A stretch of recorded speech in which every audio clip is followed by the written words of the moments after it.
Ils ne lisent pas entre les lignes, mais questionnent les lignes qui ne sont pas encore écrites. Francis Gosselin et Isabelle Perron.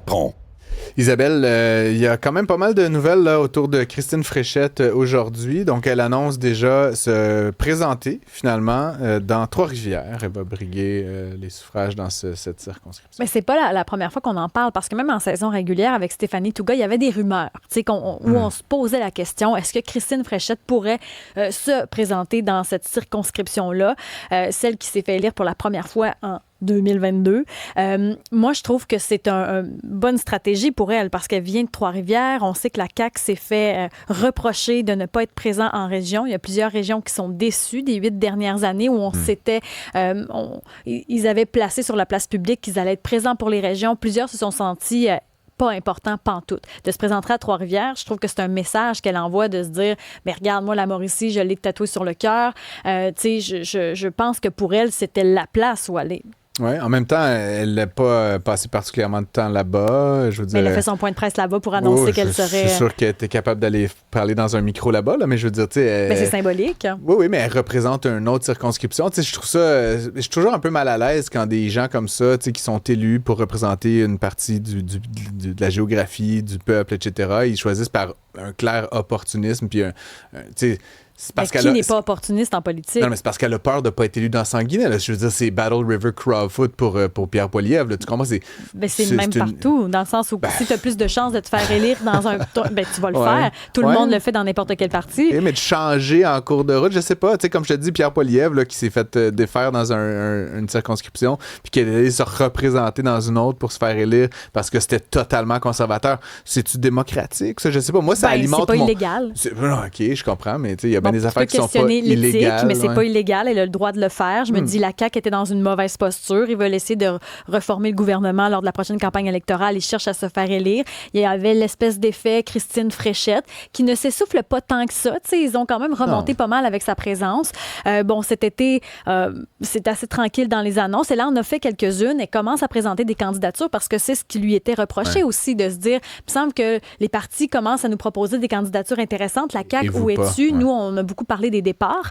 Moi, je trouve que Trois-Rivières, pour elle, était tout indiqué. Oui, tout à fait. Moi, ça alimente mon cynisme, en tout cas, de voir des gens qui suivent un petit peu, qui frayent un petit peu comme ça, de manière... En tout cas, comme je te dis, je trouve ça opportuniste et dommage. Pour toi, il aurait fallu qu'il reste dans Sanguinet. Faire face à la musique, tu représentes un peuple, tu es là, c'est ta circonscription, c'est ces gens-là que tu t'es engagé à représenter. Là, clairement, tu as des bonnes probabilités de ne pas être élu là. Tu t'en vas à une autre place où tu es sûr d'être élu. Fine, mais je veux dire, ça dit quoi sur ta loyauté? Ça dit quoi sur le travail que tu faisais toutes ces années de prétendument représentation, alors que dans les faits, tout ce que tu voulais, c'est d'être élu. Comme je te dis, moi, ça me rend très cynique par rapport à la politique. Qui ne veut pas être élu en se présentant? Tout le monde. Le but, c'est d'être élu. Dans ta circonscription, en étant le meilleur candidat dans cette circonscription-là, pas en allant dans une espèce de comté sûr.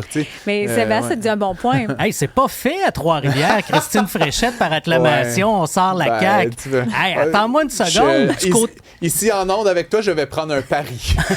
Mais du côté du Parti libéral, avec Valérie Renaud-Martin, Attache-Tatuc, qui est dans le municipal depuis plusieurs années, Parti conservateur n'a pas encore de candidat d'annoncer. C'est pas fait. Malgré que pouvoir voter pour une chef de parti, c'est un peu tentant.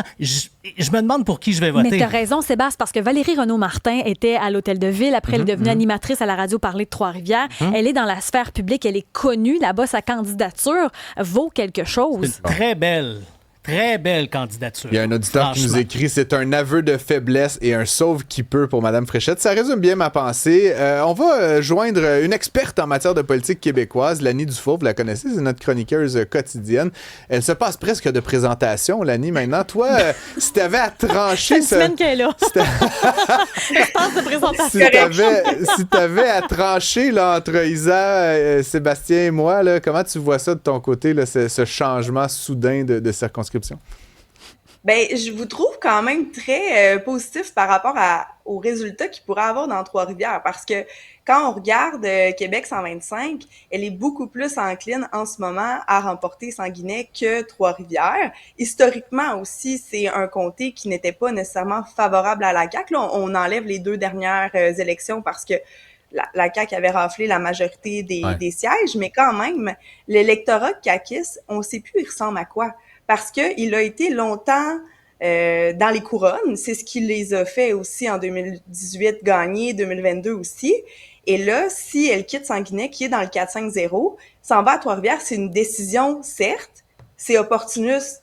Oui, peut-être, comme on dit, c'est une décision qu'on prend parce qu'elle est supportée par des actions, elle vient de la place, mais est-ce que c'est favorable, puis est-ce qu'elle va le gagner assurément? Honnêtement, on le sait vraiment pas. Puis quand on regarde les sondages en ce moment, il y a tellement de changements possibles, puis les données sont tellement, je dirais, volatiles, que c'est dur de prévoir si elle va vraiment remporter la circonscription. Bien, déjà, là, tout change vite, mais là, particulièrement quand on regarde les plus récents sondages, le taux d'indécis, on voit aussi que ça bouge beaucoup. Le Parti québécois a un peu plafonné, a cessé d'évoluer. Le Parti libéral, la CAQ, tout se maintient, mais il y a tellement d'indécis que c'est très difficile, je trouve, en date du 30 juin, de se dire il y a un parti où de prétendre que la CAQ ne peut pas rentrer au pouvoir. Je trouve qu'il est bien trop tôt pour pouvoir prétendre ça. C'est vrai. Puis quand on regarde aussi au niveau des sondages, oui, mais de ce qui s'en vient politiquement, il va y avoir encore plus de candidatures. Puis ça veut pas dire nécessairement que parce qu'on est chef, c'est sûr que ça aide. Là. Quand tu es chef d'un parti, d'emblée, tu pars avec une longueur d'avance. Mais est-ce que ce choix-là dans Trois-Rivières d'incarner les régions, ça va être favorable à Christine Fréchette? Elle est quand même sous la bannière caquiste. Puis comme je vous disais, ça l'a déplu à plusieurs. Elle a un passif à défendre, des candidats, oui, nouveaux, qui ont été annoncés. On commence de plus en plus à voir qui seront sur les pancartes. Mais est-ce que la lassitude politique, le fait de vouloir le changement, elle saura incarner ce renouveau-là? Ça reste à voir. Tu parles des candidatures, t'en penses quoi? Parce qu'au début, quand le Parti québécois et le Parti libéral ont commencé à présenter leurs candidats, on disait « Oups, bonne prise là, oups, la CAQ est où? » Qu'est-ce que tu penses des dernières candidatures qui ont été annoncées? Est-ce que ça fait le poids? Est-ce que c'est convaincant? Il manque encore plusieurs circonscriptions. Je pense que le travail est colossal pour les partis d'aller recruter. C'est sûr que celle de Guillaume Rousseau a ravi plusieurs personnes dans Richemont parce que c'est peut-être plus la nature nationaliste qui est confortée là-dessus. Mais il faut savoir qu'à l'intérieur du caucus, ce qu'on entend, le caucus de la CAQ, il y a quand même de l'insatisfaction. Donc, on doit travailler encore plus fort pour ramener ça, puis s'assurer que ceux qui restent, donc ceux qui vont se représenter, qui sont là depuis les dernières années, soient contents, mais que ceux qui vont arriver soient aussi des candidatures vedettes. Là, on aime souvent utiliser ce mot-là, mais ça va nous prendre encore plus de pointure parce que actuellement, même si c'est des bonnes candidatures, il y a des femmes qui ont été annoncées, c'est une bonne chose. Est-ce qu'on a des vedettes? Je suis pas prête à dire ça encore. Sinon, Christine Fréchette a aussi annoncé aujourd'hui, mardi, là, un investissement de 123 millions de dollars pour soutenir là, la société de mise en valeur de terrain dans l'Est de Montréal. Juste avant d'entrer en onde, je demandais à Isabelle, 123 millions, là, c'est un investissement ou une dépense? C'est sûr que, tu sais, 123 millions, tout dépendant de l'ampleur, ça peut être beaucoup, pas beaucoup. C'est pas la première fois qu'on met de l'argent dans cette société-là. On avait mis 200 millions en 2019.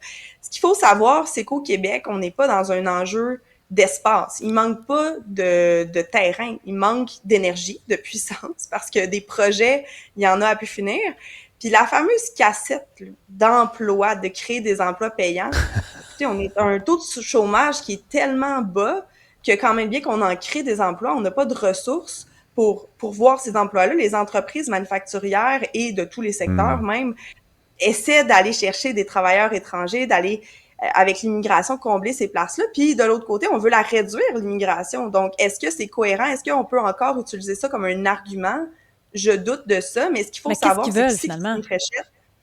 Cette annonce-là permet vraiment d'annoncer le leg de Christine Fréchette. D'acheter des votes dans l'Est de Montréal. Je suis pas sûre qu'on achète des votes tant que ça, parce que on vient, oui, avoir des terrains qui vont pouvoir être d'usage industriel, on les décontamine. Ça fait des années qu'on attendait après ça parce que en ce moment, il n'y a rien qui se passe. C'était complexe parce qu'il y avait des terrains qui étaient hautement contaminés puis on savait pas trop quoi faire avec. Mais est-ce que ça va faire gagner des votes? Je pense pas. On vient vraiment plus en termes de dire, ben j'ai fait des annonces, ça va bien. On a l'hôpital Maisonneuve-Rosemont qui est un bon exemple de ça. On coche des cases pour le legs de la première ministre, mais on n'est pas en train d'aller chercher des votes de plus actuellement.